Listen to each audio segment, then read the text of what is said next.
Welcome to Jaya's Homely Kitchen. ഇന്ന് ഞാൻ തയ്യാറാക്കി കാണിക്കുന്നത് എഗ് കബാബ് ആണ്. വളരെ എളുപ്പത്തിൽ നമുക്ക് തയ്യാറാക്കി എടുക്കാവുന്ന ഒരു കബാബാണിത്. എഗ് കബാബ് തയ്യാറാക്കാനായിട്ട് നമുക്ക് ആദ്യം ഒരു പൊട്ടറ്റോ ഫില്ലിംഗ് തയ്യാറാക്കണം. അതിനായിട്ട് ഒരു പാനിൽ 1 ടേബിൾ സ്പൂണോളം ഓയിൽ ഒഴിച്ചു കൊടുത്തിട്ടുണ്ട്. ഇതിപ്പോൾ ഞാൻ സൺഫ്ലവർ ഓയിലാണ് ഉപയോഗിച്ചിരിക്കുന്നത്. ഇതിലേക്ക് ചേർത്ത് കൊടുക്കുന്നത് 3 അല്ലി വെളുത്തുള്ളി, ഒരു ചെറിയ കഷ്ണം ഇഞ്ചി, 3 പച്ചമുളക് എന്നിവയാണ്. ഇതെല്ലാം വളരെ ചെറുതായിട്ട് ചോപ്പ് ചെയ്ത് ചേർത്തിട്ടുണ്ട്. ഇത് 1 മിനിറ്റ് ഒന്ന് വഴറ്റിയെടുക്കാം. ഇതിലേക്ക് ഞാനിനി ചേർത്ത് കൊടുക്കുന്നത് ഒരു ചെറിയ സവാളയും വളരെ ചെറുതായിട്ട് ചോപ്പ് ചെയ്തതാണ്. അതും കൂടി ഒന്ന് നമുക്ക് വഴറ്റിയെടുക്കാം. ആവശ്യത്തിനുള്ള ഉപ്പും കൂടി ചേർത്ത് ഒന്ന് വഴറ്റിയെടുക്കാം.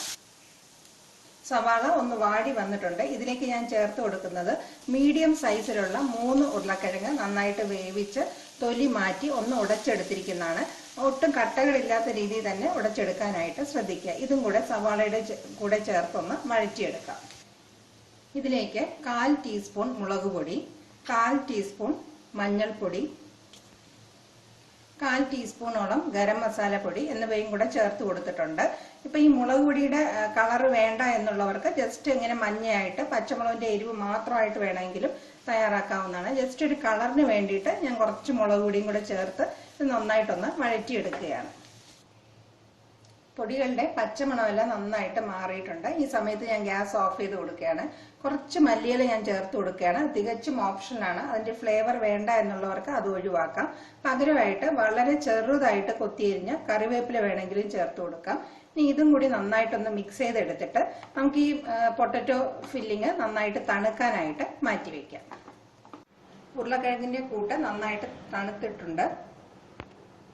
ഈ ഒരു അളവിൽ ഞാൻ 3 മുട്ട വെച്ചിട്ടുള്ള കബാബാണ് തയ്യാറാക്കുന്നത്. 3 മുട്ട വേവിച്ചെടുത്തിട്ട് അതിന്റെ തൊലി പൊളിച്ച് മാറ്റിയിട്ട് ഓരോ മുട്ടയും 4 പീസായിട്ട് കട്ട് ചെയ്ത് വെച്ചിട്ടുണ്ട്. 2ആയിട്ട് വേണമെങ്കിലും തയ്യാറാക്കാം. 4ആയിട്ടാണെങ്കിൽ കുറച്ച് ചെറുതായിരിക്കും. അങ്ങനെ 12 പീസായിട്ട് കട്ട് ചെയ്ത് മാറ്റി വെച്ചിട്ടുണ്ട്. ഇത് മുക്കി പൊരിക്കാനായിട്ട് ഞാൻ കുറച്ച് മൈദ മാവ് കുറച്ച് വെള്ളം ചേർത്ത് ഈ ഒരു കൺസിസ്റ്റൻസിയിൽ കലക്കി തയ്യാറാക്കി വെച്ചിട്ടുണ്ട്. ഇതിന് പകരമായിട്ട് മുട്ട വേണമെങ്കിൽ എടുക്കാം. ഒരു മുട്ട പൊട്ടിച്ചൊഴിച്ചിട്ട് നന്നായിട്ട് അടിച്ച് പതപ്പിച്ച് ഇതിന് പകരം ഉപയോഗിക്കാവുന്നതാണ്. ഇത് കൂടാതെ നമുക്ക് കുറച്ച് ബ്രെഡ് ക്രംസും വേണം. ഇനി നമുക്ക് കബാബ് തയ്യാറാക്കി തുടങ്ങാം. അതിനായിട്ട് ആദ്യം ഞാൻ കയ്യിൽ ചെറുതായിട്ടൊന്ന് എണ്ണ പുരട്ടിയിട്ടുണ്ട്. കുറച്ച് ഈ ഒരു സൈസിലുള്ള ഉരുളയായിട്ട് ഉരുളക്കിഴങ്ങൊന്ന് ഉരുട്ടിയെടുക്കാം. എന്നിട്ട് നന്നായിട്ടൊന്ന് പരത്തിയെടുക്കുക. ഒട്ടും കട്ടകളില്ലാതെ വേണം നമ്മൾ ഉരുളക്കിഴങ്ങ് ചേർക്കാനായിട്ട്, പൊടിച്ച് ചേർക്കാനായിട്ട്. ഇല്ലെങ്കിൽ നമുക്കിങ്ങനെ പരത്തിയെടുക്കാനായിട്ട് ബുദ്ധിമുട്ടായിരിക്കും. ഇതിലേക്ക് ഒരു പീസ് മുട്ട വെച്ച് കൊടുക്കാം. എന്നിട്ട് ഈ ഉരുളക്കിഴങ്ങ് വെച്ച് ഇതൊന്ന് പൊതിഞ്ഞെടുക്കാം. കൈ കൊണ്ട് നന്നായിട്ടൊന്ന് ഇതുപോലെ ഒട്ടും ഗ്യാപ്പ് വരാത്ത രീതിയിൽ, മുട്ട ഒട്ടും പുറത്ത് കാണാത്ത രീതിയിൽ നന്നായിട്ടൊന്ന് സീൽ ചെയ്തെടുക്കാം. ഇതുപോലെ കബാബ് തയ്യാറാക്കി എടുത്തിട്ടുണ്ട്. ഇനി നമുക്കിത് മൈദയുടെ കൂട്ടിലേക്ക് നന്നായിട്ടൊന്ന് മുക്കിയെടുക്കാം. ഒരുപാട് അങ്ങ് നനച്ചെടുക്കേണ്ട കാര്യമില്ല. ചെറുതായിട്ട് നമുക്ക് ബ്രെഡ് ക്രംസ് ഒന്ന് ഒട്ടിപ്പിടിക്കാനുള്ള രീതിയിലാക്കി എടുക്കുക. എന്നിട്ട് ബ്രെഡ് ക്രംസിലിട്ട് നന്നായിട്ട് റോൾ ചെയ്തെടുക്കാം. ഇങ്ങനെ നന്നായിട്ട് ബ്രെഡ് ക്രംസിൽ റോൾ ചെയ്തെടുത്തിട്ടുണ്ട്. ഇതുപോലെ ബാക്കിയുള്ളതെല്ലാം നമുക്ക് തയ്യാറാക്കി എടുക്കാം. ഇനി നമുക്ക് കബാബ് ഫ്രൈ ചെയ്തെടുക്കാം. എണ്ണ നന്നായിട്ട് ചൂടായതിനു ശേഷം ഓരോന്നായിട്ട് എണ്ണയിലിട്ട് കൊടുക്കാം.